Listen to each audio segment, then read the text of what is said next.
Boa tarde, senhores. Dando início ao painel número 3, Democracia e Direitos Fundamentais. Convido a presidir a mesa a excelentíssima senhora, professora, doutora Fernanda Dias Menezes de Almeida, professora de Direito da Faculdade de Lago São Francisco.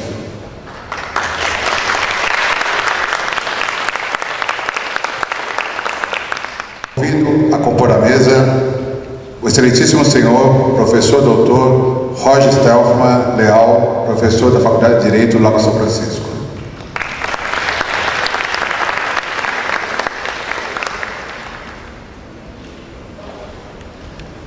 Eu convido a compor a mesa o excelentíssimo senhor, professor doutor Carlos Figueiredo Mourão, presidente da Associação dos Procuradores do Município do Estado de São Paulo. Eu convido a compor a mesa a excelentíssima senhora, professora doutora Patrícia Urso Pizarro Werner, diretora da Escola Superior da Procuradoria-Geral do Estado de São Paulo.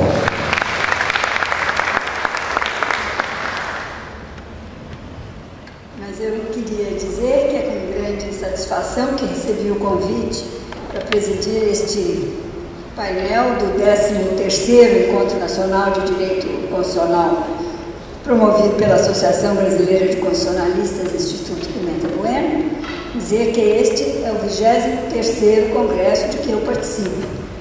Participei de todos, desde o inaugural até hoje. E tenho também que dizer da minha honra de estar em companhia dos ilustres professores Roger Stelfman Leal, Carlos Figueiredo Mourão e Patrícia Urso Pizarro Werner, que muito enriquecem com a sua participação este evento.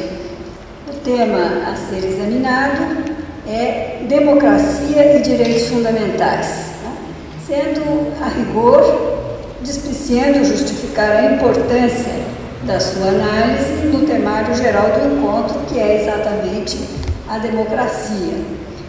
Portanto, apenas com caráter introdutório, antes de passar a palavra expositores, eu destacaria o entrosamento inarredável que une o regime democrático e os direitos fundamentais, prestando-se o primeiro como ambiente ideal para o exercício dos segundos, e sendo, por sua vez, a presença e o respeito desses direitos indispensáveis para a caracterização da democracia.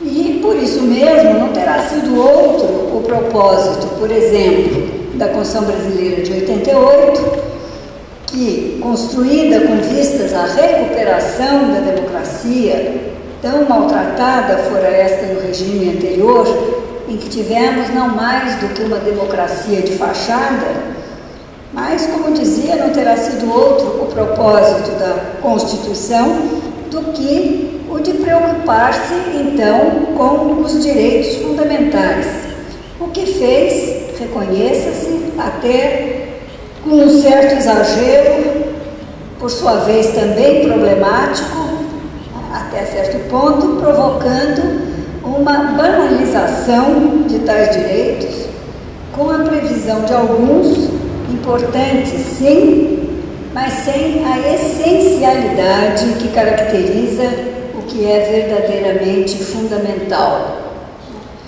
Como exemplos repetidamente citados, lembrados pela doutrina, por exemplo, desse tipo de direito que não é fundamental, mas figura como sendo na Constituição, eu poderia lembrar o direito de obtenção de certidões gratuitas nas repartições públicas, certo? Ou o direito ao transporte público coletivo gratuito de pessoas com mais de 65 anos de idade, né?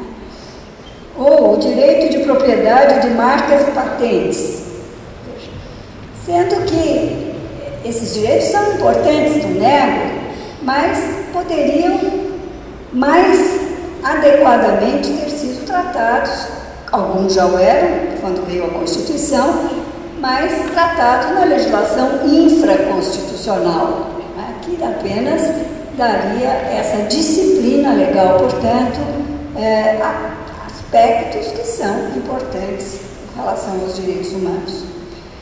Mas, enfim, eu preciso me conter nessa breve apresentação, porque esse assunto sempre me entusiasma, e para dar seguimento ao programa, vou apenas deixar então esse registro de que a democracia e direitos fundamentais andam juntos e são inseparáveis, e passar então a palavra aos expositores para suas considerações, já avançando que podem discordar de mim, de tudo que eu falei até agora. Mas então vou passar primeiro a palavra para o Dr. Carlos Figueiredo Mourão. Boa tarde a todos. É uma honra receber esse convite. Agradeço a coordenação geral do presidente do Instituto Pimenta Bueno, professor Dr. Manuel Gonçalves Ferreira Filho. Cumprimento integrantes na mesa, a professora Fernanda Dias Menezes de Almeida. Cumprimento os professores da casa, a professora Mônica Cajano, que é curadora do município. E é uma honra estar aqui.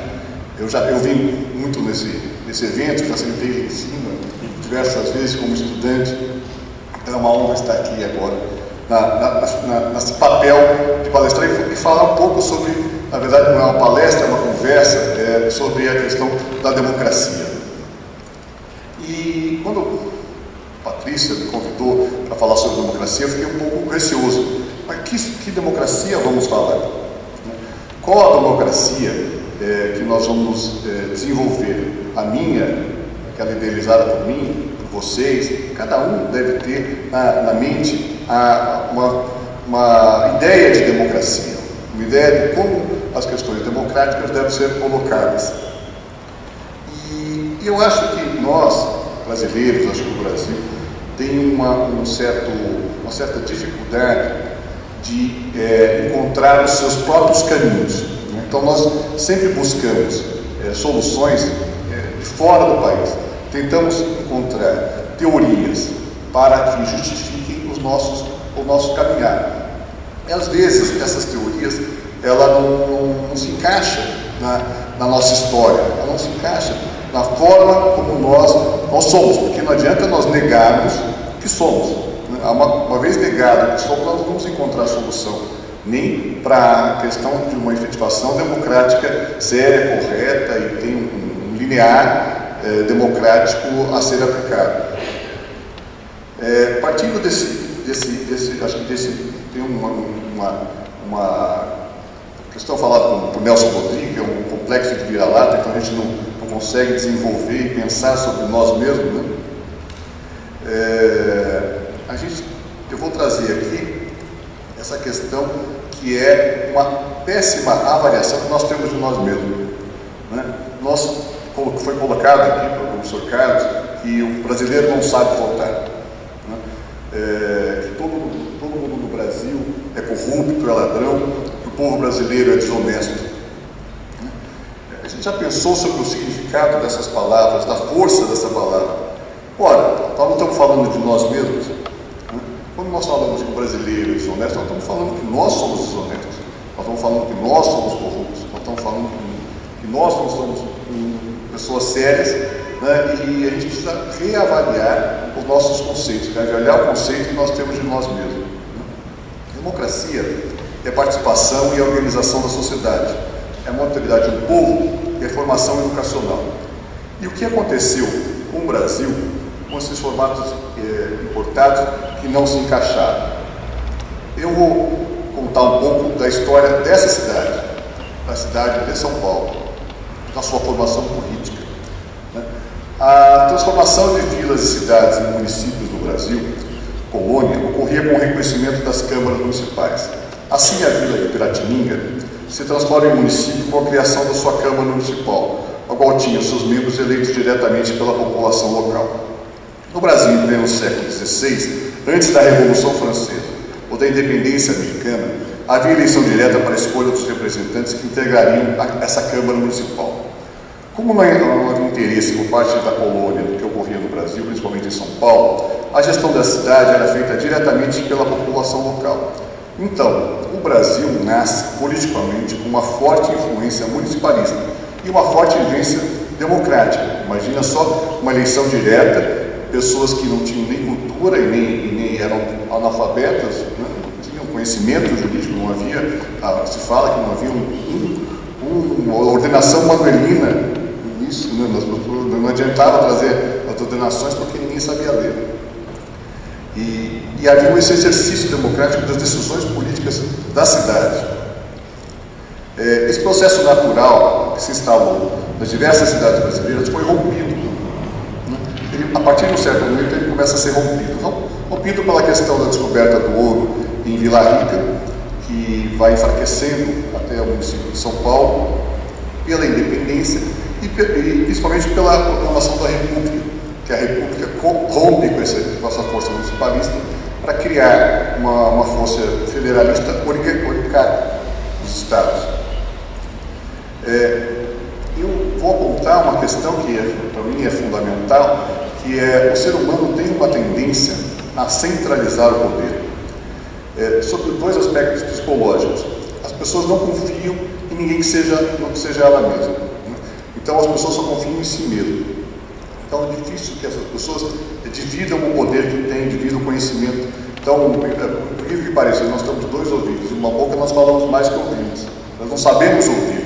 Nós só queremos ouvir aquilo que nos agrada, que nos faz, vai ao encontro dos nossos anseios, quando na verdade o mais rico seria ouvirmos o contraditório, o debate, as coisas que são enriquecedoras. Um outro ponto importante é que ninguém quer dividir o poder. Você imagina uma relação entre um homem e mulher, a relação é divisão de poder o dia todo, né? Quem vai fazer o quê, quem pode fazer o quê, quem manda em quê. Imagina nesse microcosmo multiplicado num país inteiro, na questão da posição política. O exemplo mais trágico dessa centralização do poder foi a ditadura militar, que aí, com o pacote de abril, houve o fechamento do Congresso Nacional. Assim, o fim da ditadura militar traz à população brasileira uma sede de liberdade, uma necessidade de construir uma nação. Conquistamos uma nova Constituição, uma Constituição que representava os anseios dessa população por democracia. E ouvindo as pessoas da rua, as pessoas até, os movimentos do ano passado, as pessoas não ouviram direito. Mas os constituintes de 86, né, a Constituição de 88, ouviram as pessoas da rua, havia um movimento. Eu já fiz leituras dos debates constitucionais, a participação dos grupos democráticos que lutaram pela democracia, ouvindo essas pessoas que estavam formando essa nova nação em rompimento à ditadura militar.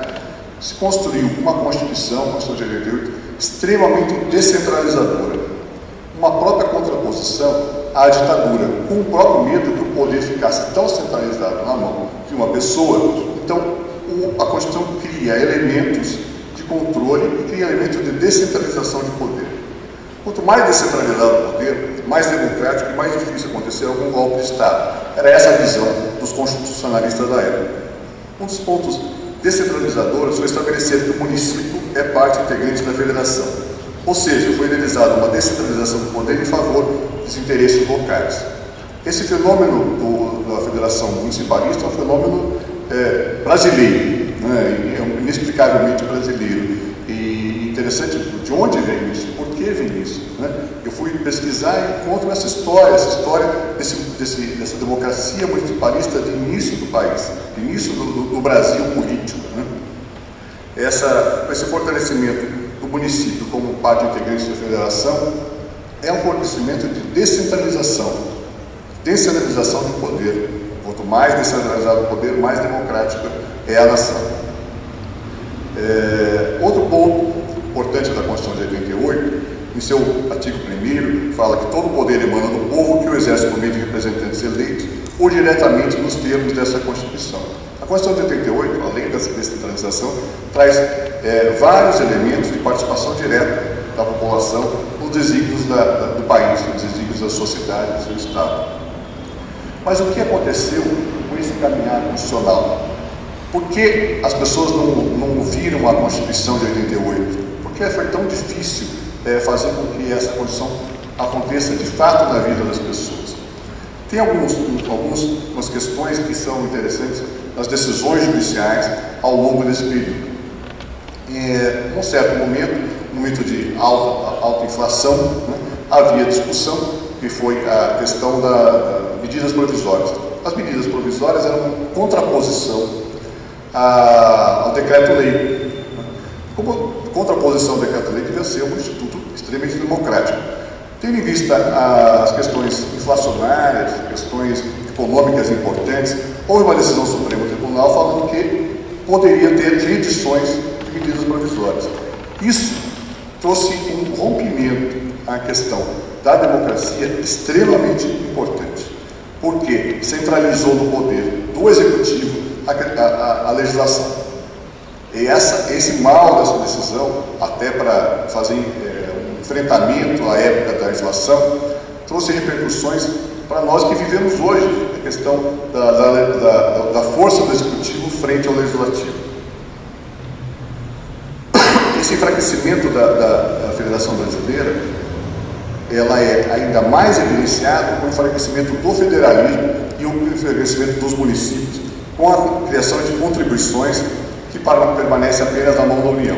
Sem repasse obrigatório aos municípios, estados atingindo de cheio a democracia brasileira e o princípio federativo. O Supremo Tribunal Federal, para complicar mais a questão, tem proferido julgamentos que favorecem essa centralização em detrimento dos municípios. Um dos exemplos mais gritantes veio com a emenda constitucional número 58, que retirou do município o poder de, mediante sua lei orgânica, fixar a quantidade de vereadores que devem integrar a sua Câmara. Alguma das razões de decidir foi a casuística, a fundamentação, se havia excesso de despesas com grande quantidade de vereadores.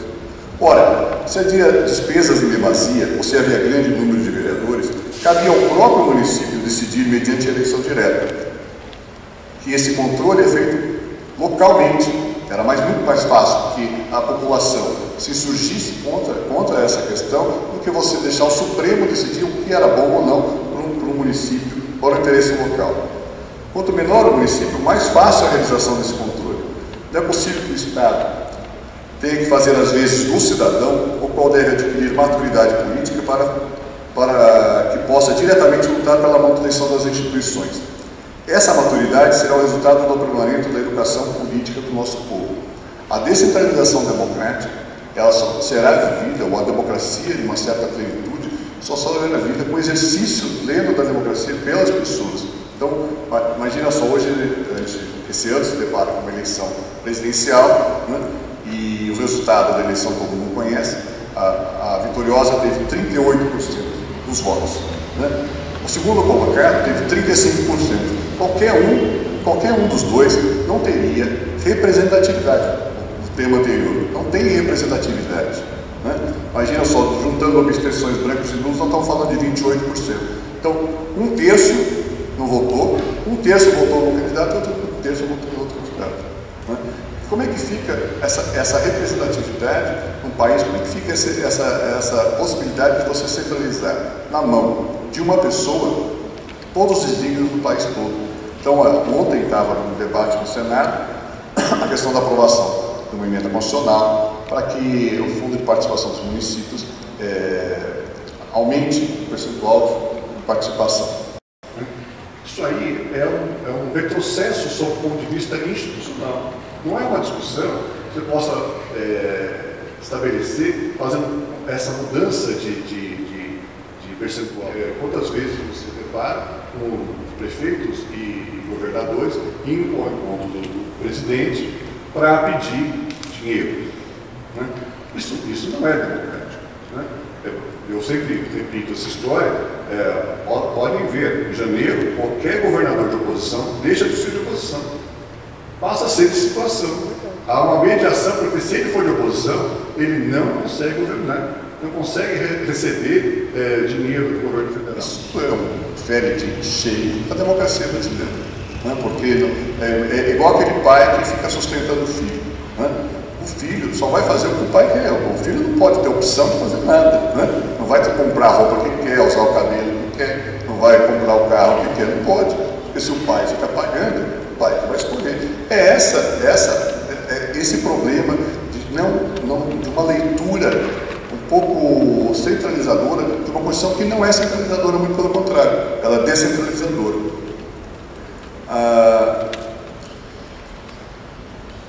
E assim, a nossa democracia, ela ainda não está pronta. Ela é um processo histórico de maturidade de uma nação. Mas sem a possibilidade de que essa população exercite diretamente o poder que a Constituição originalmente concedeu, nunca conseguiremos exercer a democracia com maturidade. Assim, acredito que devemos deixar o povo decidir. Quanto mais descentralizado for o poder, mais responsabilidade a população terá e fortalecerá as instituições brasileiras. É a história do pai sustentando o filho. O filho só cresce, só consegue ter maturidade quando ele mesmo vai se autossustentar. Então é esta a questão primordial na nação brasileira, que é a descentralização local, e essa descentralização, essas entidades políticas têm que ter a força necessária para se autossustentar e decidir os seus desígnios. Do jeito que é hoje, essa dependência, e por isso a importância da eleição da presidência da República, nos desígnios de todos. Essa eleição não deveria ser tão importante. Na verdade, deveria ser mais importante a eleição municipal, a eleição estadual, onde você está em contato direto. Né? Eu acho que tem um dado importante, que é o distanciamento da capital. Né? Quem foi a Brasília adora Brasília, Brasília é belíssima, né? Mas Brasília é uma ilha de fantasia distante da realidade. E ela está muito, muito fora de qualquer contexto nacional. Ela nem é uma cidade brasileira, né? É uma estrutura de cidade brasileira, uma cidade belíssima, mas plasticamente bonita, mas não tem essa representatividade. Então esse poder distante traz um distanciamento muito grande da população, muito grande dos anseios da população. As pessoas não conseguem ouvir o que a população quer. Inclusive o legislativo em Brasília não consegue ouvir o que acontece hoje no país.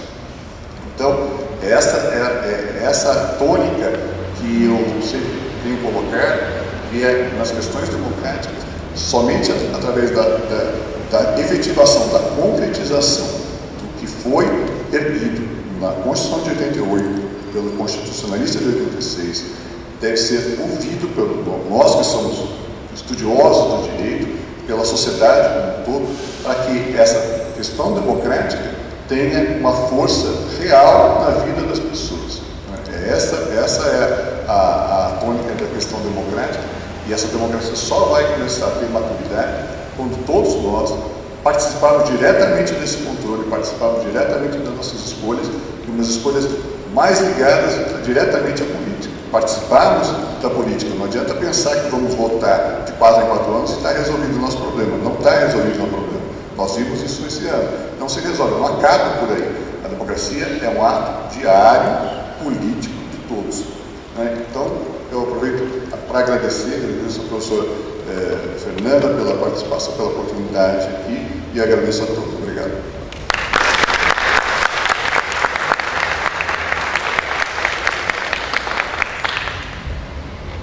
Vou dar na sequência a palavra à doutora Patrícia para suas considerações.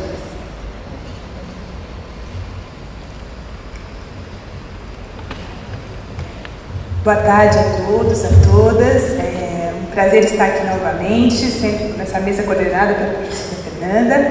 E eu estou muito feliz de vermos chegar a professora ao 23º Encontro de Direito Constitucional do Instituto Pimenta Buena. Realmente eu fico muito alegre de ver essa trajetória toda, a consolidação e agradeço, professora, e reitero a minha sempre estima pelo senhor e por todo o seu trabalho.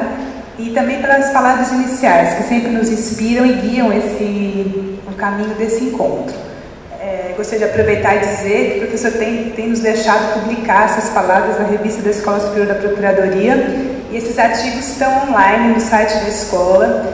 São artigos, assim, são pérolas, são maravilhosos. E eu estava dizendo para o professor que a abertura que o senhor fez no ano passado, em comemoração aos 25 anos da Constituição, foi uma leitura assim, evidente do que ia acontecer esse ano. É incrível a leitura, aconselho a todos. Está no site, a 4ª revista da Escola Superior da Procuradoria-Geral da Escola.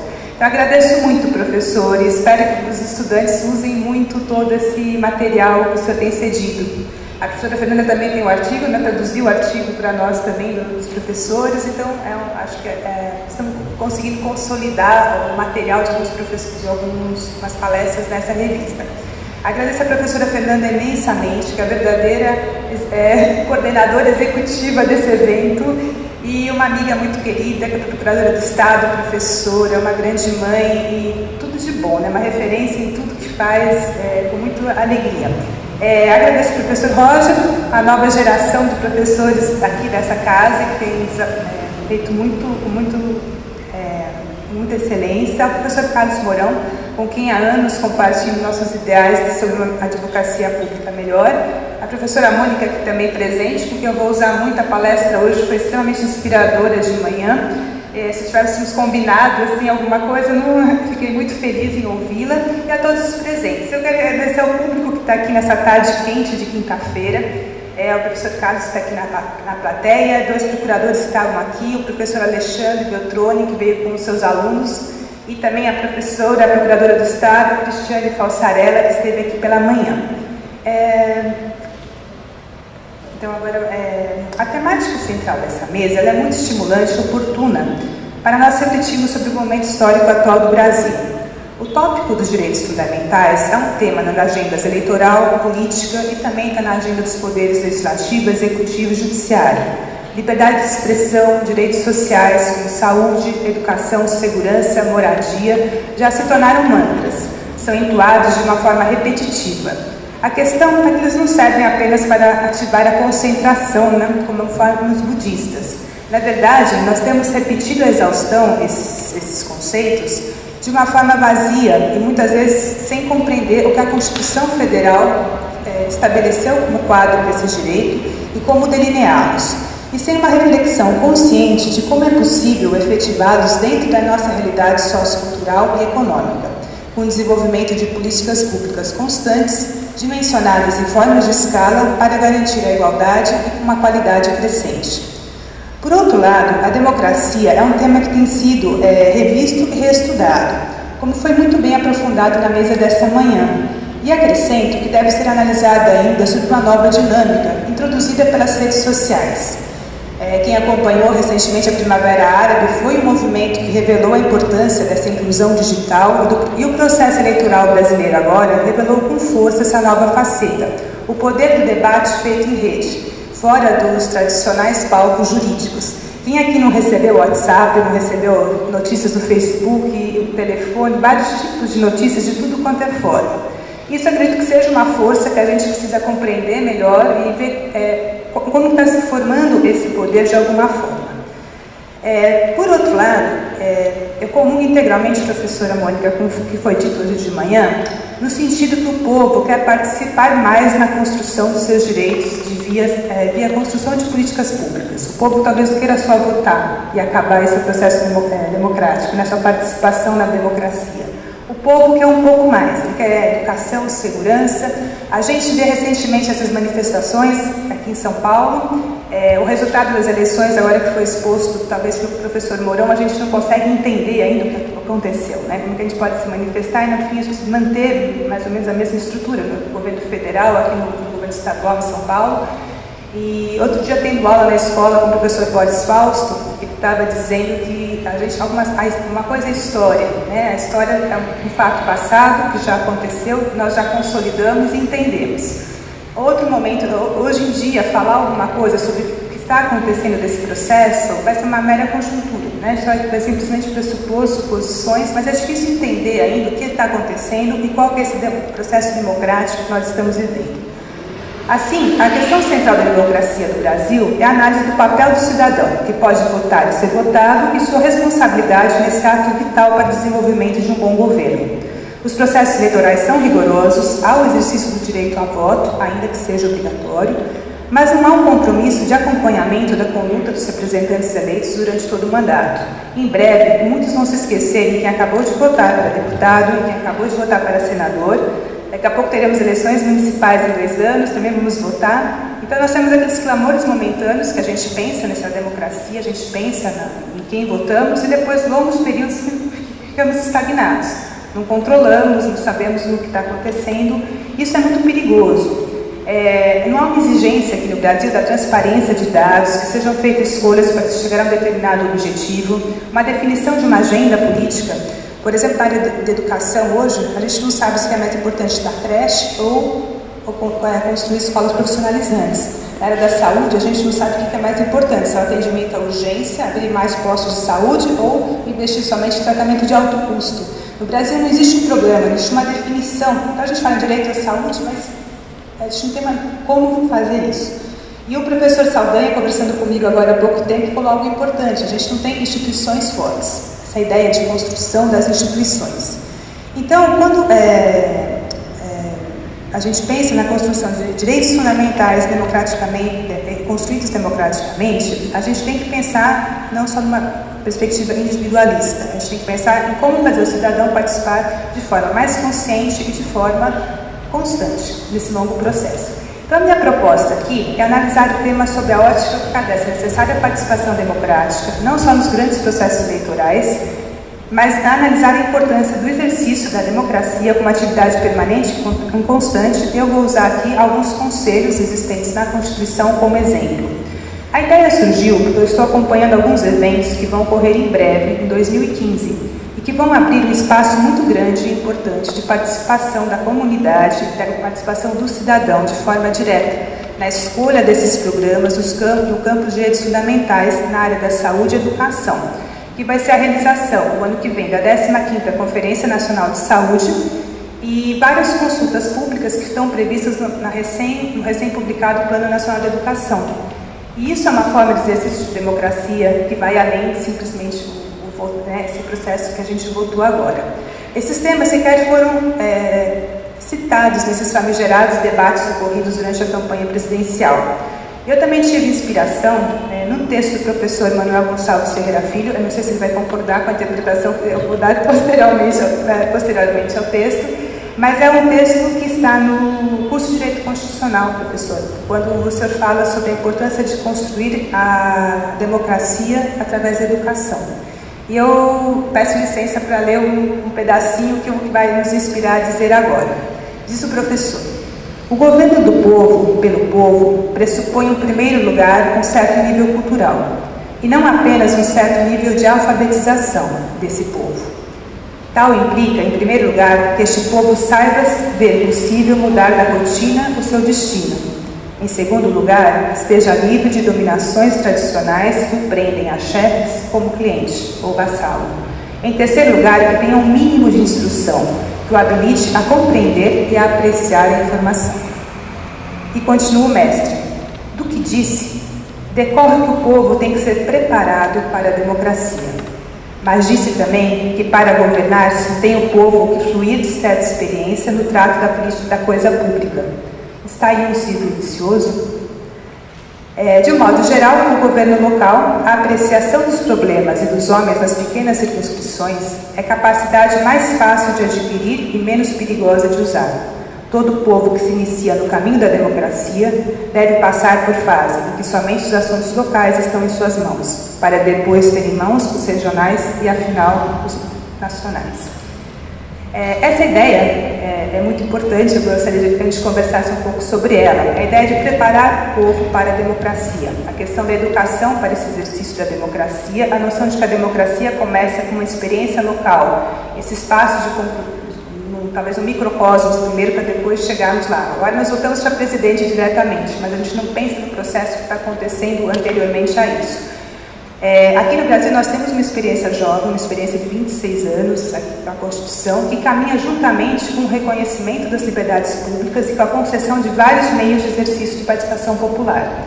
Nós não tivemos tempo de aprender progressivamente a nos preparar para a maturidade democrática que foi exigida quando foi feita a Constituição de 88. Nós reduzimos muitas vezes essa experiência democrática aos momentos eleitorais, cujo voto é obrigatório, e não há um compromisso de acompanhamento dos espaços criados pela Constituição Federal para a atuação da comunidade, em especial no plano local. Assim, eu passo agora a fazer a terceira parte do meu pensamento, faço alguns recortes daqui epistemológicos para a gente dar continuidade diante até de alguns fatos que foram citados pelo professor Carlos na palestra anterior. A ideia dos conselhos que eu vou citar a partir de agora, onde há a prevista participação popular, eles estão previstos na Constituição Federal, foram previstos pelo Constituinte originário e trata-se da interpretação do artigo 198.3 da Constituição e dos artigos 205 e 214 na área da educação. Não há como negar a existência desses mecanismos constitucionais. Para negá-los seria necessário mudar a Constituição. Porém, acredito que devemos sim conhecê-los e aperfeiçoá-los, visando dar legitimidade a essas políticas públicas que nós estamos construindo.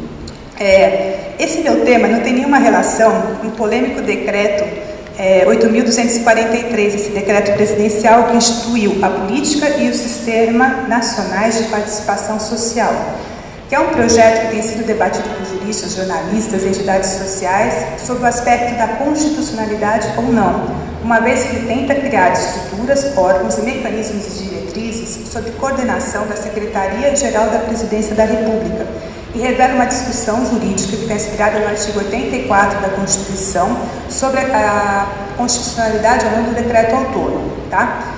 A gente não tem tempo de aprofundar essa questão agora, mas eu digo que é um excelente artigo publicado no Jornal da OAB desse mês de outubro de 2004, que foi escrito pelo ministro Carlos Mário da Silva Veloso, que estará aqui nesse evento, em que ele sustenta a inconstitucionalidade do decreto. Por outro lado, há um professor dessa casa, o professor Alisson Leandro Mascaro, que defende a constitucionalidade do decreto. Então é interessante verificar. Mas o que é importante ressaltar aqui é que esse decreto está sendo usado como um instrumento de oposição à presidente recém-eleita. Foi o primeiro instrumento, no dia 28/10, logo que saiu o resultado das eleições. A Câmara dos Deputados derrubou esse decreto, o governo tentou obstruir a pauta de votação e este foi o tema escolhido para a oposição mostrar a sua força. Nos jornais, há várias entrevistas de deputados dizendo que essa medida foi puramente educativa, para mostrar que a presidente tem que dialogar com o Congresso. Eu não vou entrar no mérito dessa briga, que tem um viés eleitoral e que tem alguns fins escusos, mas o decreto ainda vai ser discutido no Senado e espero que a decisão seja menos política e mais conceitual em termos democráticos. Porque perdemos essa chance de discutir, né? É perder a própria democracia que está perdendo com essa discussão rasa e política sobre uma questão tão importante. E o que eu gostaria de acentuar aqui é que não há necessidade de criar esses novos instrumentos de participação social ou de democracia, porque eles já estão na Constituição, na legislação, já existem vários instrumentos, a gente tem que conhecê-los. O terceiro ponto é que eu peço para quem tenha preconceito em relação a a existência desses conselhos e a validade ou não deles, que a gente comece a ver com os outros olhos de maturidade.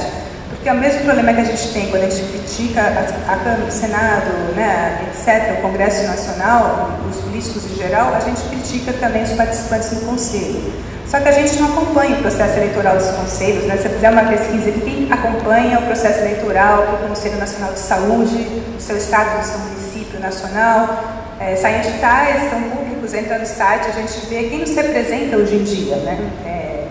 Interessante, eu trouxe uma lista aqui enorme, a lista vale a pena dar uma olhada, são entidades que a gente nem imagina na área da saúde, vai desde a CUT até a Instituição dos Cérebros, é uma diversidade incrível quem está ali, mas eu não sei se ela é representativa, a ponto de fixar o que é realmente a política de saúde no Brasil. Como experiência prática, aqui já caminhando para o fim, eu acho interessante, tanto na área da saúde quanto na educação, nós temos alguns mecanismos de controle. Nos conselhos da área da saúde, a gente tem a participação do usuário do SUS. 50% das pessoas que deliberam são os usuários que são eleitos. Eles trabalham ao lado de representantes do governo, do Ministério da Saúde, no caso federal, de representantes dos secretários dos estados e de representantes dos secretários do município. Então, a saúde, na construção de suas políticas, ela tem um grande interesse em ver a viabilidade de diálogo entre o usuário do sistema, os trabalhadores do sistema e os gestores do sistema. Porque o grande problema encontrado na construção de políticas públicas é justamente esse diálogo entre União, Estado e município.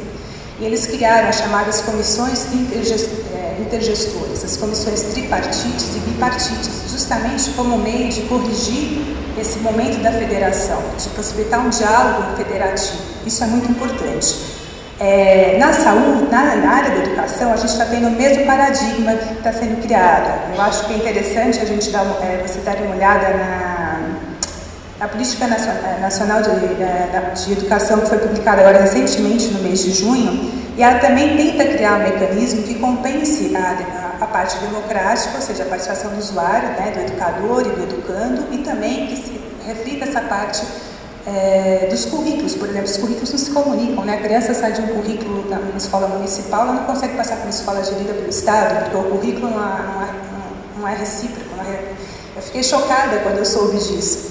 Outro dia eu fui convidada para ir na Unicamp falar sobre ensino médio, e achei que ia ter jurisprudência, ações, vários problemas no ensino médio. E fiz uma pesquisa enorme e não tinha ação. O ensino médio não está na agenda do judiciário, nem em agenda de lugar nenhum. Porque, na verdade, os alunos não chegam ao ensino médio.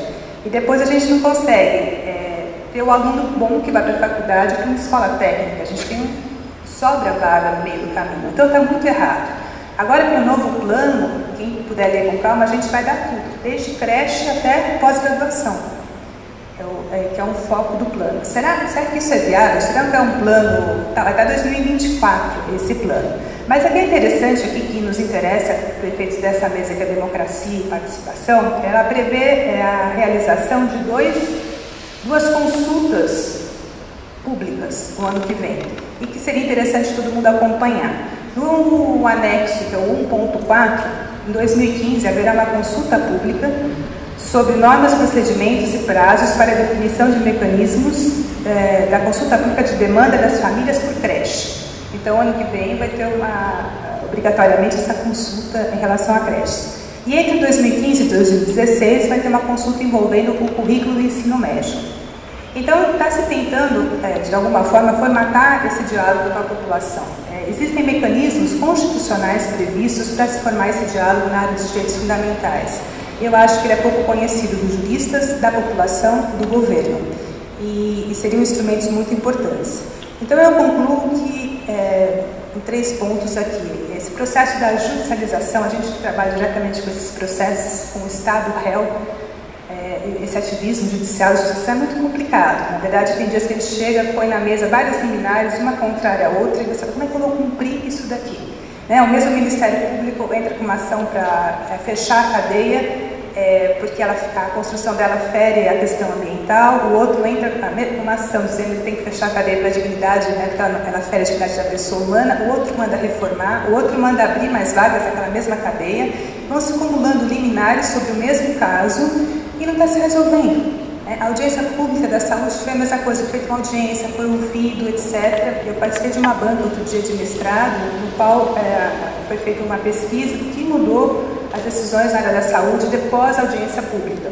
E se constatou que não houve uma mudança. Cada juiz ainda continua julgando como quer, continua dando aquele direito que ele acha, na sua concepção, que é correto, e não ajudou a construção e melhorias na área da saúde. Então, recorrer a outros mecanismos nessa construção de políticas públicas. Então, esse é o segundo. E segundo, e convido a todos, assim, para que acompanhem durante esse ano a 15ª Conferência Nacional de Saúde. O decreto já deveria ter saído, por causa das eleições, não foi publicado ainda. Vai ter etapa municipal, estadual e nacional. Pelo menos a etapa municipal, cada um acompanhe na sua cidade, no seu bairro, o que tem acontecido sobre isso. E no final, sempre todos nós vamos usar o SUS de alguma forma. Porque quando chega no padrão do medicamento de alto custo, eu espero que ninguém tenha que usar num dia, mas todos nós vamos ser aí considerados, vamos precisar de uma ajuda, principalmente quando é medicamento para câncer, etc. Então, não pode falar, não, o SUS é coisa para pobre. Não é, é um projeto constitucional e ele é universal, e todos usam. E existe um site específico e se trata, essas conferências saem vários relatórios. E quando se trata dos hard cases, casos complicados, é muito interessante ler as conclusões do que o Conselho Nacional e os conselhos pensam sobre o que é a saúde no Brasil. Acompanhe também o Plano Nacional de Educação, a questão das audiências públicas. E, por fim, eu queria deixar para reflexão um texto que eu estou lendo do professor José Murilo de Carvalho, que é um historiador, e que ele fala sobre democracia e república, no sentido de república de bom governo. Então, é uma provocação que eu deixo para reflexão. São palavras do professor. Historicamente, nossa república nunca foi republicana, nem democrática. Pode-se mesmo dizer, com certo exagero, que foi menos democrática quando era mais republicana, e menos republicana quando foi mais democrática. A dificuldade de ajuntar as duas dimensões persiste. Diria que nos últimos anos avançamos mais em democracia do que em república. Isso foi bom, porque nosso maior atraso residia na falta de inclusão social, de incorporação à comunidade nacional de milhões de brasileiros até então mantidos à margem. Mas não avançamos tanto, se avançamos alguma coisa, na dimensão republicana, que exige atenção não apenas ao que se faz, mas como se faz, que exige igualdade perante a lei, transparência e respeito à coisa pública, sobretudo o dinheiro do contribuinte. O livro A Cidadania do Brasil, Um Longo Caminho. Então, encerro por aqui e agradeço imensamente.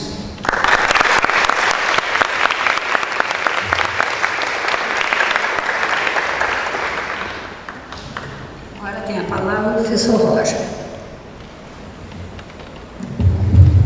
Muito obrigado. Gostaria finalmente de cumprimentar os membros desse painel, a começar pela sua presidente, a professora a doutora Fernanda Dias Menezes de Almeida, querida amiga, sempre professora. Também ao professor Carlos Mourão e a professora Patrícia Vera, que compõem comigo esse painel. Gostaria também de cumprimentar os demais professores aqui presentes, daqui da faculdade e de fora. Cumprimentar também o auditório, as senhoras e os senhores presentes, e iniciar fazendo um agradecimento ao Instituto Pimenta Bueno, na pessoa do seu presidente, o professor Manuel Gonçalves Ferreira Filho, que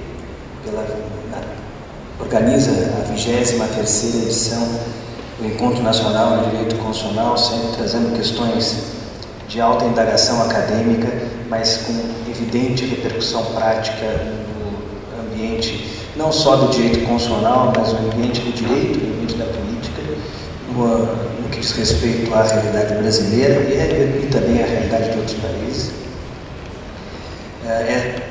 Esse agradecimento é muito especial porque revela, de alguma maneira, ao se falar da 23ª edição, do 23º encontro, revela um esforço já de muito tempo em promover esses debates, em trazer a São Paulo e a Faculdade de Direito que se discute de mais moderno no direito constitucional brasileiro e estrangeiro, e esse esforço deve ser sempre reconhecido quando possível. O tema do painel diz respeito à democracia e direitos fundamentais. Pretendo abordar a temática em 4 momentos, em 4 partes. Primeiro, discutindo de maneira bastante abrangente e genérica as relações propostas pelos direitos fundamentais no que diz respeito ao regime democrático. Em seguida, falar sobre os direitos fundamentais enquanto limitação da democracia, depois falar sobre os direitos fundamentais enquanto fundamento da democracia e, por fim, fazer algumas reflexões sobre a projeção e o uso dos direitos fundamentais no processo democrático brasileiro. Iniciando de maneira fazendo observações bastante genéricas a respeito do tema, tomo como ponto de partida o conceito clássico de democracia que ficou famoso no discurso de Abraham Lincoln, em que ele define democracia como sendo o governo do povo, pelo povo, para o povo. Esse conceito, que de alguma maneira sintético e bastante eloquente, revela 3 relações. Aprendi ainda na faculdade com o professor César Saldanha que esse conceito é o conceito que revela 3 grandes relações entre o governo, entre o poder e o povo. O governo do povo, ou seja, o povo enquanto elemento anterior, elemento prévio e criador do Estado. O governo pelo povo, ou seja, o povo enquanto partícipe do funcionamento das instituições estatais. E o governo para o povo, ou seja, o povo enquanto finalidade, enquanto objetivo final, enquanto elemento destinatário das ações envidadas pelo Estado. Então nós teríamos o povo enquanto, na base da formação do Estado, o povo no funcionamento das instituições estatais e o povo como finalidade ou como objetivo da atividade estatal. Essas três relações que de alguma maneira vinculam povo e governo, de alguma maneira ensejam um regime democrático, ou propiciam um ambiente democrático, mas também permite que possamos perceber que essas três relações apontam três posicionamentos fundamentais da pessoa humana em relação ao Estado. A pessoa humana enquanto fundamento do Estado, e daí os direitos fundamentais de liberdade, os direitos de primeira geração, como alguns chamam, os direitos do povo ou das pessoas na participação do exercício do poder, ou seja, os direitos políticos, e os direitos da pessoa enquanto finalidade, enquanto objetivo final da atividade estatal, os direitos sociais. Seria possível, de alguma maneira ou de alguma forma, ainda que esquematicamente, classificar as categorias dos direitos fundamentais em face desse ambiente ou desse cenário que revela o povo enquanto fundamento, enquanto funcionamento e enquanto finalidade do Estado. A minha exposição na tarde de hoje se limitará ao debate da primeira relação, ou seja, do povo enquanto fundamento do governo do povo, e também algumas projeções em relação ao governo pelo povo, mas sobretudo discutir o povo enquanto fundamento da democracia. E aqui pretendo fazer uma primeira observação, e essa primeira observação é feita a partir das palavras de Ronald Dworkin. Diz Ronald Dworkin no seu Freedom's Law: a deferência a maiorias temporárias sobre questões de direitos individuais constitui uma versão da democracia bruta e alienada, e muitas outras nações com sólidas tradições democráticas a rejeitam como falsa. Poderia ter utilizado de diversos outros autores. Dworkin foi utilizado de alguma maneira porque sintetiza esse pensamento em poucas palavras, mas basicamente esse pensamento reflete a ideia de que os direitos individuais não podem ser submetidos à deliberação majoritária política do dia a dia. Ou seja, os direitos individuais, os direitos fundamentais, são, sob certo aspecto, princípios básicos que não se submetem à deliberação e, portanto, não podem estar subordinados aos desejos e às vontades das maiorias ocasionais. Ao contrário, devem estar protegidos das maiorias ocasionais, daí a construção de uma série de institutos e mecanismos do constitucionalismo de maneira a promover a proteção desses direitos, a começar pela própria ideia de Constituição enquanto documento escrito, rígido, solene e, portanto, dotado de supremacia hierárquica em relação aos demais atos do Estado. De alguma maneira, essa ideia não é uma ideia nova, é uma ideia antiga.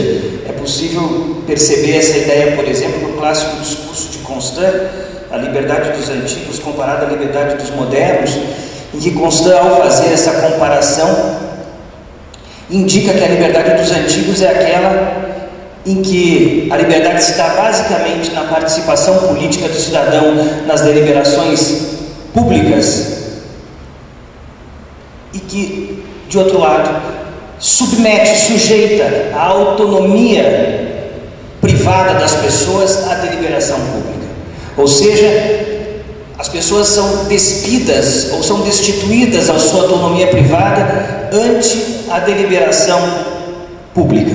A deliberação pública poderá decidir por invadir, por intervir na autonomia privada das pessoas, sem que elas possam se recusar, se defender, sem que haja elementos de limitação da atuação do Estado. De outro lado, a liberdade dos modernos seria uma liberdade diferente, porque ela é justamente a proteção, ela se reflete justamente na proteção da autonomia privada em face da deliberação pública. Ou seja, para os modernos, liberdade é justamente o poder de inibir a intervenção do Estado a partir da proteção jurídica de uma autonomia privada que lhe é superior e anterior, ou que lhe é superior e anterior à atuação do Estado. De alguma maneira, essa distinção de Constant, clássica distinção de Constant, aponta para uma ideia de que existe um limite à deliberação pública majoritária. O limite à deliberação pública majoritária é essa esfera de autonomia privada inalienável do indivíduo em face da sociedade. De alguma forma, nós teríamos então princípios que são colocados a salvo do processo político e, portanto, garantem as pessoas em face das maiorias políticas ocasionais. Asseguram direitos às pessoas em face das maiorias políticas ocasionais.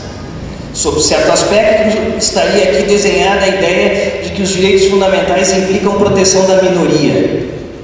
Ou seja, cada um de nós teria o direito a um conjunto de prerrogativas que compõem uma esfera de autonomia privada que impede, que inibe a atuação ou a intervenção estatal nessa esfera. Sob certo aspecto, então, nós teríamos o direito de um contra o direito da maioria e prevalece o direito de um contra o direito da maioria. De alguma forma, os direitos individuais, os direitos fundamentais de liberdade, ao apontar ou ao permitir a percepção de proteção da minoria, também coloca em xeque a máxima muito difundida no direito público brasileiro, e não só brasileiro, da supremacia do interesse público em face do interesse particular. Porque o interesse público, o interesse da maioria, ainda que a maioria delibere, concorde, o interesse de um se coloca, se contrapõe e prevalece sobre o interesse da maioria nesses casos. A liberdade individual de um, protegida e, portanto, anterior e superior ao Estado, inibe a atuação do Estado. Inibe a atuação do Estado, ainda que apoiado pela maioria dos membros da sociedade, justamente porque esse direito individual acaba por prevalecer, porque a liberdade dos modernos acaba por prevalecer. É óbvio que, do ponto de vista do arcabouço institucional, político-institucional, foi necessário construir mecanismos de proteção efetiva de um em relação à maioria, dos direitos fundamentais individuais em relação às deliberações majoritárias. E esse mecanismo basicamente se dá pela atuação da jurisdição constitucional, pela atuação dos órgãos de justiça constitucional. Os órgãos de justiça constitucional seriam justamente aqueles que exerceriam a proteção institucional necessária para garantir o direito individual de um em face da atuação das maiorias políticas ocasionais. Nesse sentido, como eu disse, as liberdades passam, essa ideia de liberdade, da liberdade dos modernos, de direitos individuais, são tomadas como elemento de limitação da democracia, como mecanismos que restringem ou limitam a atuação das maiorias, do governo da maioria e assim da democracia. Confesso, acho essa uma visão que admite alguns reparos. E o reparo mais importante que entendo foi feito a esse propósito é aquele que se encontra, por exemplo, na obra de Bruce Ackerman, em que ele afirma que nesse caso propriamente não há minorias contra maiorias, mas ao contrário, esse direito individual que protege a minoria, ele tem o apoio de uma maioria muito, mas muito superior à maioria ocasional que deliberou contrariamente ao direito individual. O que ele sugere é que as conquistas alcançadas pela sociedade e que implicaram na proteção constitucional desses direitos individuais são mais legítimas do ponto de vista democrático, porque exigiram um esforço político muito maior de afirmação, de positivação, do que o esforço que é necessário às maiorias políticas do dia a dia na deliberação da legislação infraconstitucional.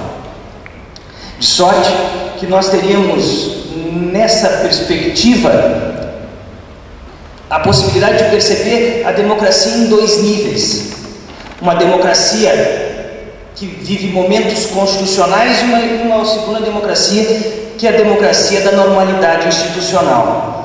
Ou de outra maneira, nós teríamos um processo democrático que é muito mais exigente e que é aquele que decorre do processo de elaboração da Constituição e em seguida do processo de reforma da Constituição, e que, portanto, seria esse processo que tem uma legitimidade democrática maior e que requer, portanto, e que de alguma maneira apoia essas garantias individuais. E de outro lado teríamos um processo político democrático da normalidade institucional do dia a dia, que implica a composição de maiorias políticas no âmbito do Congresso, no âmbito legislativo, e que muitas vezes acabam por atuar contrariamente a garantias individuais e que merecem a reprovação por parte dos órgãos de justiça constitucional. De sorte que não me parece que a percepção das liberdades apenas enquanto limite da democracia seja uma percepção correta. Não, as liberdades, elas detêm um nível de legitimidade democrática muito maior do que as deliberações majoritárias ocasionais. O que, obviamente, no caso concreto pode sugerir a ideia de contraposição de minoria e maioria, de indivíduo e maioria. Na prática, essa questão se inverte, porque a maioria mais densa, a maioria mais relevante, se encontra do lado dos direitos individuais. O que sugere, portanto, que os direitos individuais, mais do que limites, são fundamentos do regime democrático. Ou seja, se colocam na base do regime democrático, são premissas do processo democrático que devem ser observadas no funcionamento da atividade estatal e devem ser observadas porque detêm justamente uma legitimidade democrática superior ou mais densa, mais relevante do que as maiorias do dia a dia.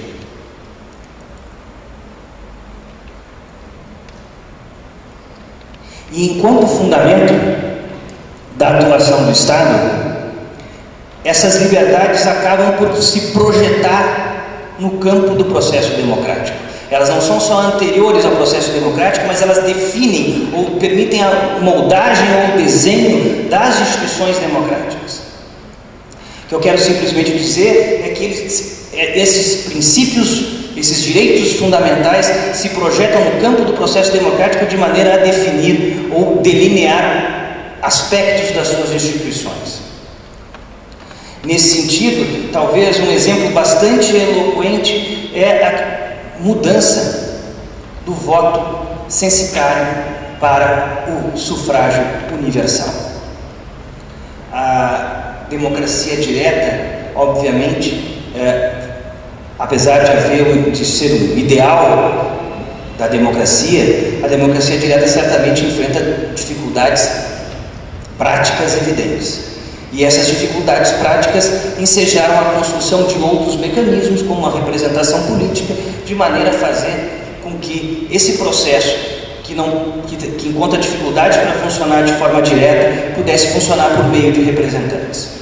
É certo que, de início, democracia não se confundia com governo representativo, eram figuras diferentes, mas aos poucos foi se introduzindo a ideia de uma democracia representativa. E a ideia de democracia representativa implica a discussão de representantes e representados. Quem são os representados? E esse debate se coloca justamente nessa perspectiva de que no século XIX, início do século XX, o que prevalecia era o voto censitário. Ou seja, apenas aqueles que tinham recursos e pagavam tributos participavam, tinham direito de voto e participavam do processo político. Grosso modo, essa é a ideia básica que subjaz a ideia de sufrágio censitário. Muito bem, esse procedimento democrático é colocado em xeque por um argumento liberal. Diz Bobbio que não é propriamente o sufrágio universal não é propriamente uma conquista social, mas uma concessão burguesa. Bobbio diz isso. Não me comprometam em qualquer dificuldade, a colocação é feita por Norberto Bobbio. De qualquer sorte, o que ocorre na prática é a contraposição de duas ideias. A ideia básica liberal de que todos nascem livres e iguais, constante da maciça maioria das declarações de direitos liberais do final do século XVIII, e a ideia se todos nascem livres e iguais em direitos, como não são todos que têm direito de participar da vida política pelo exercício do voto. E esse uso de um argumento liberal contra um parlamento basicamente burguês e liberal acabou por requerer uma modificação, uma concessão e a mudança do sistema eleitoral em face da ideia de igualdade, em face do direito fundamental à igualdade, para o sufrágio universal. A ideia de que todos nascem livres e iguais é fundamental para que se transite do sufrágio censitário para o sufrágio universal, permitindo que se perceba como os direitos fundamentais, como os direitos de primeira geração acabam surtindo efeito e se projetando para o âmbito do processo democrático, definindo e delineando as suas principais instituições. Ou seja, o sufrágio universal acaba sendo tomado como uma imposição do direito à igualdade. E a partir daí é possível perceber uma projeção cada vez maior dos direitos fundamentais como fundamento, como premissa do processo. Então, falava das instituições da democracia representativa para Robert Dahl.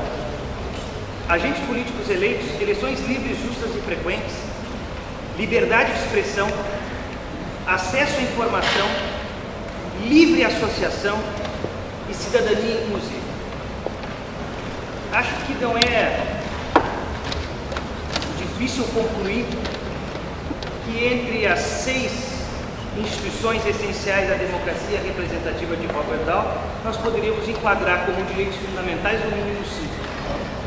Talvez agentes políticos eleitos seja um elemento que fica um pouco mais distante da ideia de direitos fundamentais, mas as outras 5, liberdade de expressão, eleições justas, que decorre de alguma maneira se relaciona com a ideia de igualdade, ou mesmo acesso à informação, todos esses elementos de alguma forma são veiculados como direitos e garantias fundamentais. Desse modo, pretendo me centrar em duas dessas instituições. Basicamente a questão das eleições justas, a questão da igualdade, sobretudo, e a liberdade de expressão. Ou seja, discutir um pouco como se projetam esses dois direitos fundamentais, liberdade e igualdade, no âmbito do processo democrático e do processo democrático brasileiro. E de como esses direitos fundamentais têm sido aplicados no campo do processo democrático e as eventuais dificuldades que esse tema tem encontrado, sobretudo no âmbito da jurisprudência do Supremo Tribunal Federal. Começo com a questão da igualdade e me permito referir 3 precedentes do Supremo Tribunal Federal que encontram fundamento na igualdade e de alguma maneira se refletem no processo político democrático, sobretudo no processo eleitoral. O primeiro deles, que se encontra na ação direta de constitucionalidade 1062, é aquele em que se discutiu a constitucionalidade da restrição a profissionais da área de comunicação quando candidatos às eleições. A lei eleitoral, isso desde a década de 90, estabelece que a pessoa que trabalha no meio de comunicação, sobretudo no meio de rádio e televisão, e que se apresenta como candidato, automaticamente fica proibido de exercer a sua atividade no período da campanha eleitoral. Também se determina que, se essa pessoa eventualmente tem um programa com o seu nome, esse nome deve ser alterado ou deve se inserir um programa outro no local, no lugar em que era transmitido esse, justamente de maneira a não promover em excesso aquele candidato. Houve uma ação direta, essa ação direta de inconstitucionalidade justamente impugnava esse dispositivo com base na liberdade de profissão, que haveria aqui uma restrição legal, uma restrição legislativa. Isso é bons presságios. Haveria uma restrição legislativa à liberdade, haveria uma restrição e, curiosamente, essa restrição não decorre da ideia de definição de qualificações profissionais a serem observadas pelo indivíduo. Que a Constituição, ao enunciar a liberdade profissional, enuncia que a lei pode definir qualificações profissionais que venham eventualmente a restringir a eficácia do direito à liberdade profissional. Mas não era esse caso, não era esse o caso. A restrição se dava, a restrição se impunha à liberdade profissional, mas sem definir nenhuma qualificação profissional a ser atendida. Essa restrição decorria do processo eleitoral.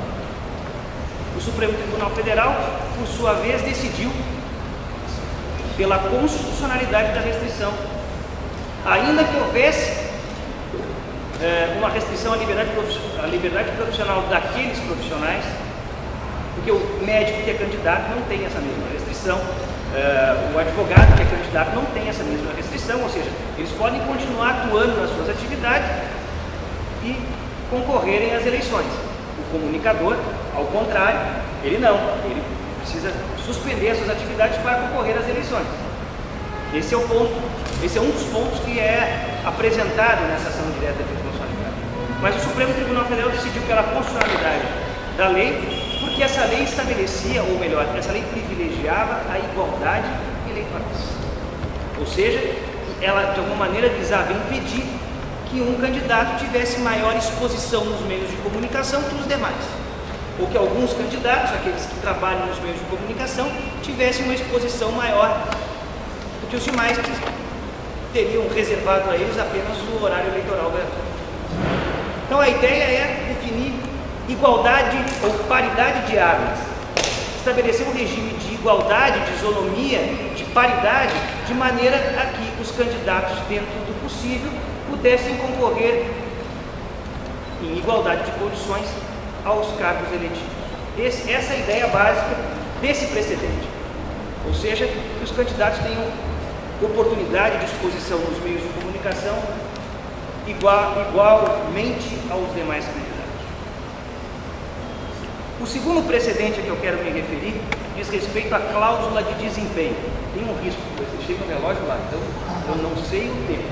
Peço à professora Fernanda, por favor, que se puder me avisar, bilhete, sinal de fumaça. O segundo precedente é a da cláusula de desempenho. Sabem todos que a legislação eleitoral estabeleceu uma vacatio legis de 10 anos, um regime eleitoral que estabelecia restrições no funcionamento parlamentar de partidos políticos que ficassem abaixo da cláusula de desempenho de 5% do eleitorado nacional, com esse percentual distribuído em número X de estados.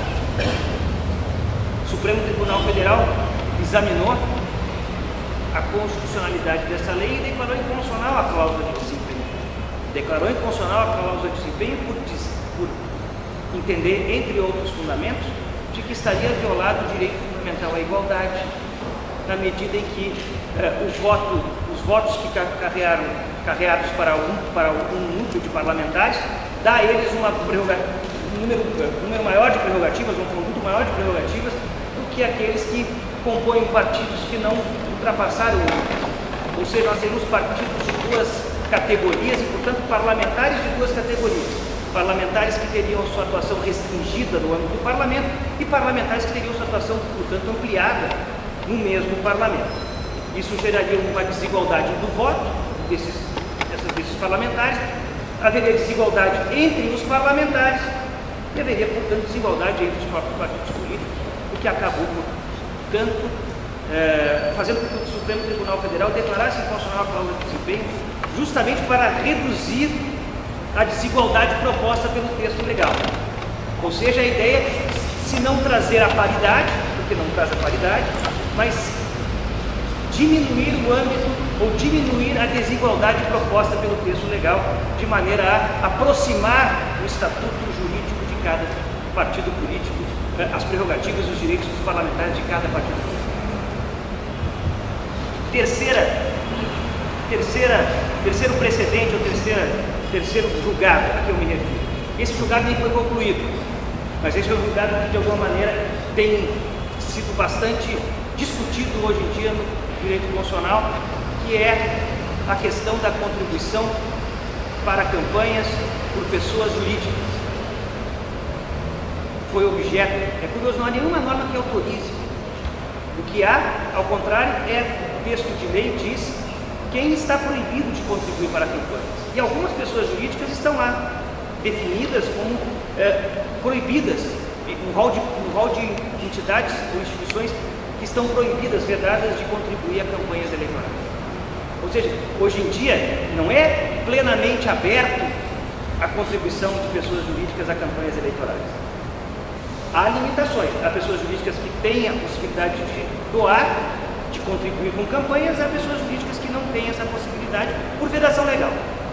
Então, o nosso regime é um regime híbrido nesse sentido. Algumas pessoas jurídicas são impedidas, outras não. Entidades esportivas, é impedido. Concessionária de serviço público, impedido. Outras empresas, outras entidades não são impedidas de contribuir com campanhas eleitorais. Mas fato é que o Supremo Tribunal Federal, até o presente momento, o julgamento foi suspenso por pedido de vistas, mas já há 6 votos a 1 no sentido da inconstitucionalidade da contribuição empresarial ou da contribuição de pessoa jurídica a campanhas eleitorais. É curioso que nos 25 anos da Constituição sempre foi assim. Todas as eleições são inconstitucionais. Esse é um problema difícil de responder, mas é fato que o Supremo Tribunal Federal entende inconstitucional a contribuição de empresas por violação do princípio da igualdade, do direito fundamental à igualdade, porque entendem que as empresas têm condições de colaborar de maneira mais significativa do que as pessoas comuns, gerando uma distorção na participação política na medida em que o cidadão comum tem menos condições de colaborar nas campanhas eleitorais, em prejuízo do que ocorre com as empresas que teriam uma condição muito maior, muito mais facilitada, sobretudo as grandes empresas, o que geraria, portanto, um desnível de atenção dos partidos, dos políticos, dos representantes em relação aos seus eleitores e em relação aos seus financiamentos. Também nesse ponto, e essa é uma questão que acho importante salientar, a ideia é reduzir o desnível, ou seja, o máximo possível tornar paritário, estabelecer um regime em que as diferenças não são tão presentes. Nos 3 julgamentos a ideia é uma tendência à paridade, reduzir desigualdade no sentido de dar a todos os mesmos direitos, as mesmas prerrogativas, ou ao menos diminuir desigualdades mais relevantes. E aqui o primeiro ponto a que eu gostaria de me referir, porque essa orientação que sugere a redução da desigualdade, que sugere a paridade na participação política do cidadão, dos candidatos, dos partidos políticos, não se reflete em alguns pontos muito relevantes no processo eleitoral. O primeiro deles é a propaganda partidária, o famoso tempo de televisão. Tempo de televisão. Propaganda partidária que eu me referi, tempo de televisão. O tempo de televisão é distribuído segundo a legislação, tomando em consideração o tamanho da bancada parlamentar. Partidos que têm um número maior de deputados têm um número maior, têm um tempo maior de televisão. Partidos com um número menor de deputados têm um tempo menor de televisão. Partidos que não têm deputados, esse então são segundos. Ou seja, existe um desnível no tempo de televisão. E o tempo de televisão é dado ao partido, independentemente se ele tem mais ou menos candidatos. Não estou falando de candidatos, estou falando de representantes no Congresso Nacional, representantes sobretudo na Câmara dos Deputados. A diferença do tempo de televisão é esse. E o tempo de televisão virou patrimônio. Sim, porque aí se negocia, as coligações são negociadas e eu levo meu tempo de televisão é valioso para candidaturas. Então, isso gera um cenário em que candidatos têm muito mais tempo de televisão do que outros. Não só porque o seu partido tem uma bancada maior, mas sobretudo porque ele se coliga com outros e isso acaba aumentando a sua exposição no horário eleitoral. No horário eleitoral, no caso dos partidos, na propaganda partidária.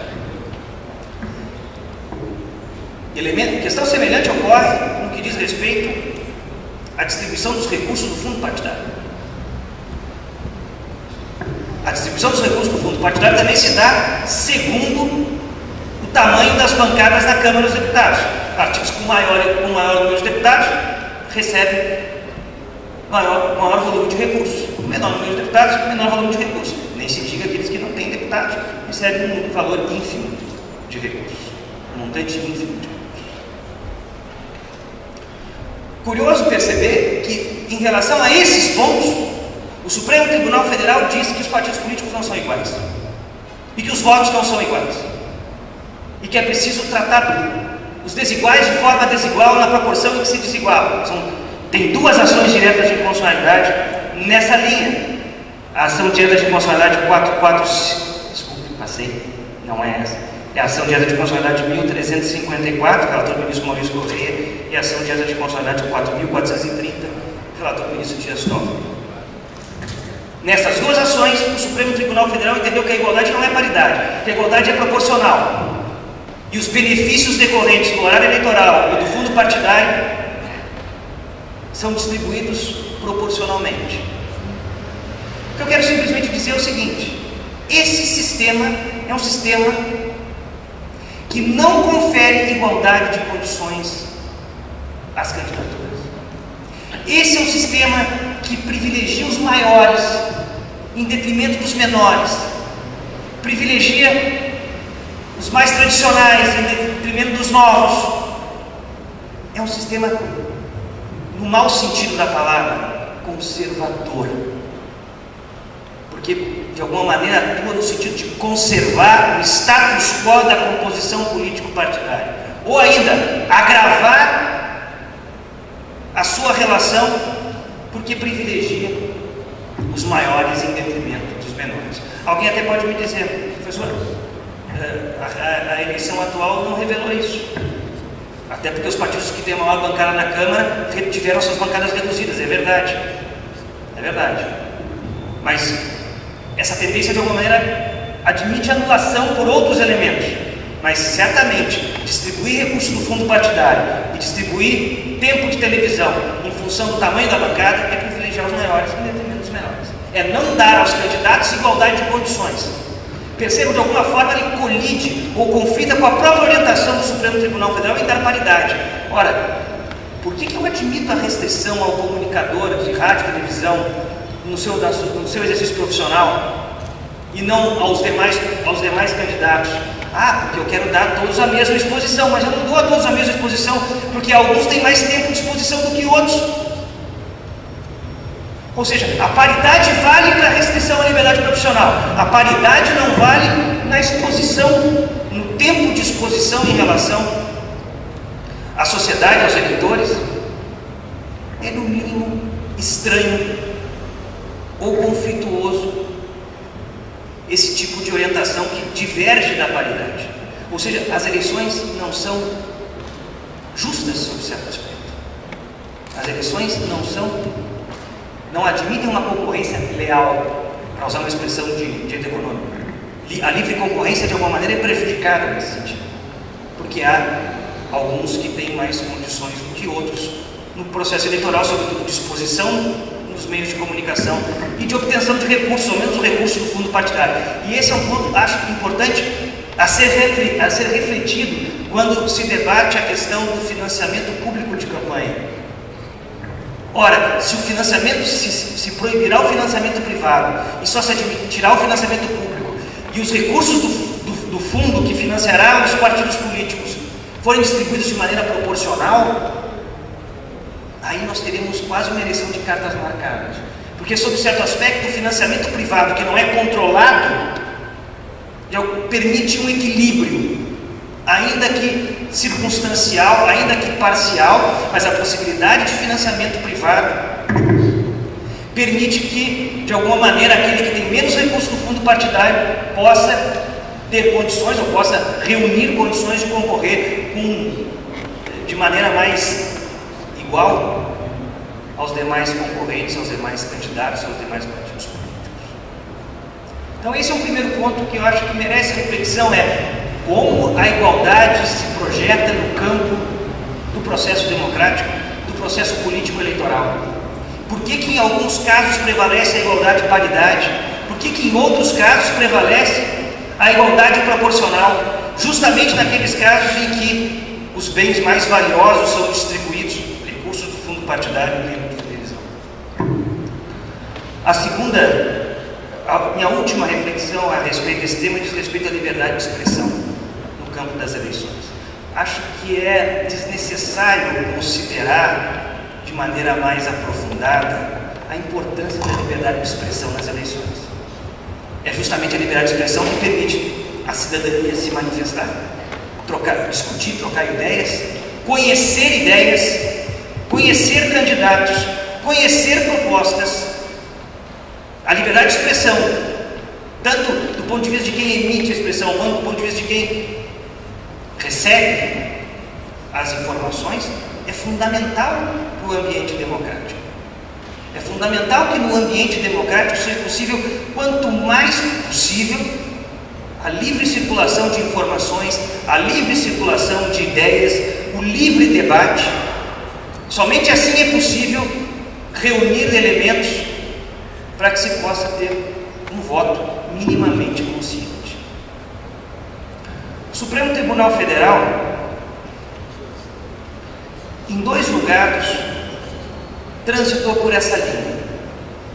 O primeiro deles diz respeito à lei que proibia a divulgação de pesquisas eleitorais 15 dias antes da ocorrência do pleito.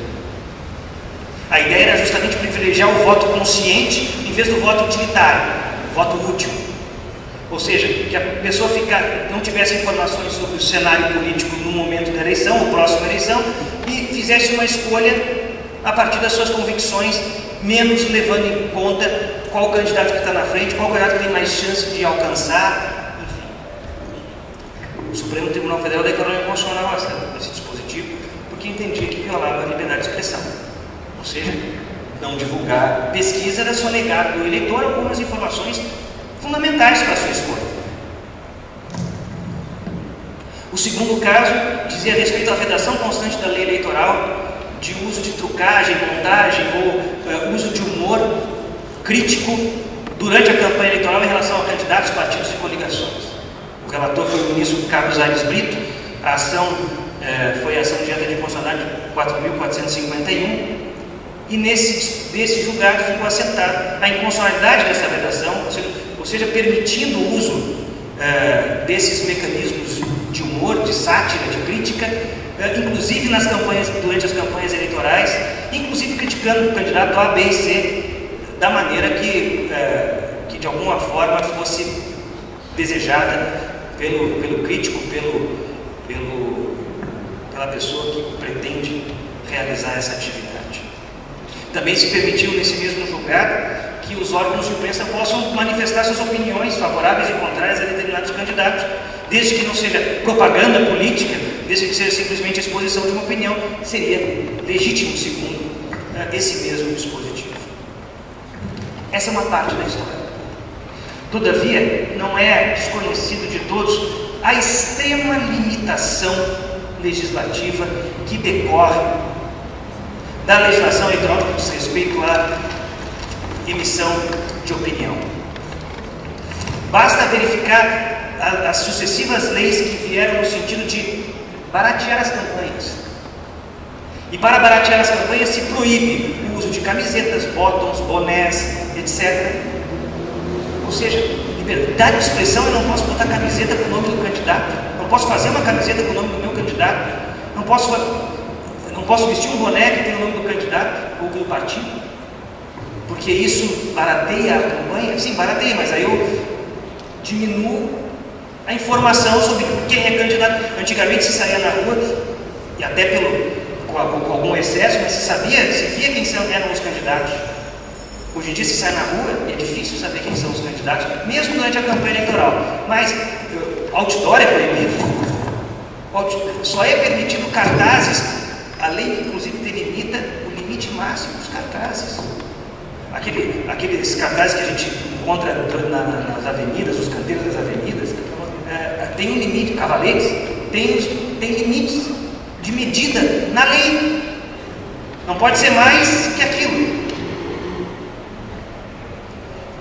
O que eu quero dizer é que, se de um lado eu entendo, existe alguma preocupação com sujeira, com limpeza, com poluição visual, de outro lado se sabe cada vez menos quem são os candidatos. Ainda, cada vez mais se reduz o tempo legal de campanha, o que acaba implicando numa dramática conclusão de que aquela pessoa que de alguma maneira manifesta a sua opinião ou de alguma maneira atua, vai às ruas, etc., no sentido de carregar votos para algum candidato antes do início da campanha eleitoral, faz campanha ilegal e é processado e punido pela Justiça Eleitoral por fazer campanha antecipada. Campanha antecipada, pedir voto, dizer que vai ser candidato e pedir voto, se não tiver naquele prazo, não é liberdade de expressão, é campanha antecipada, é punido, não é livre, não é direito fundamental.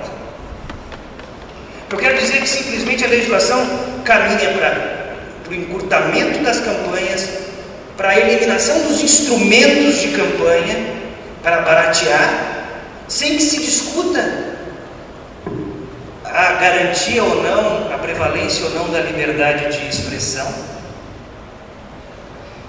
E isso acaba induzindo a uma outra conclusão semelhante à primeira.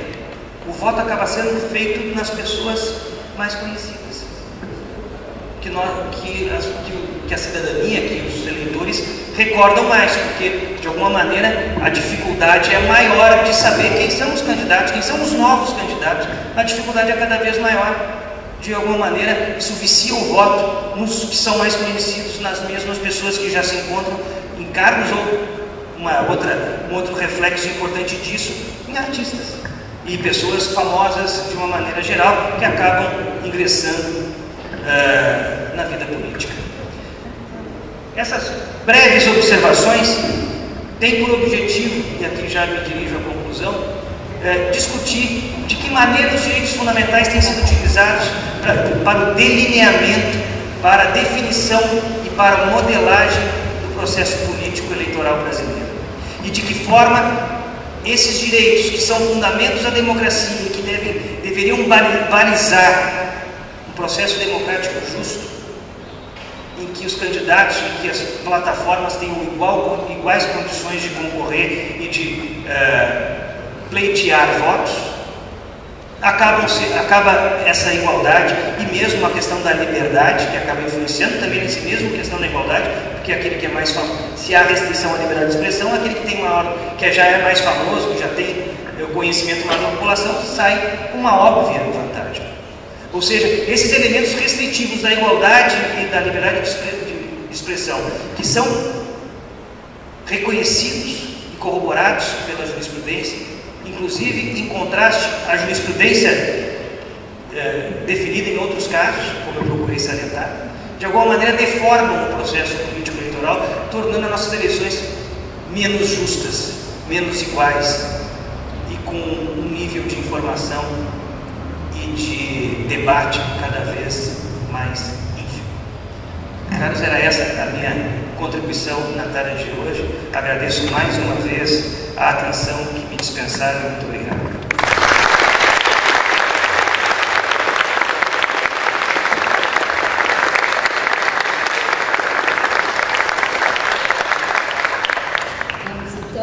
encerrar os trabalhos de hoje.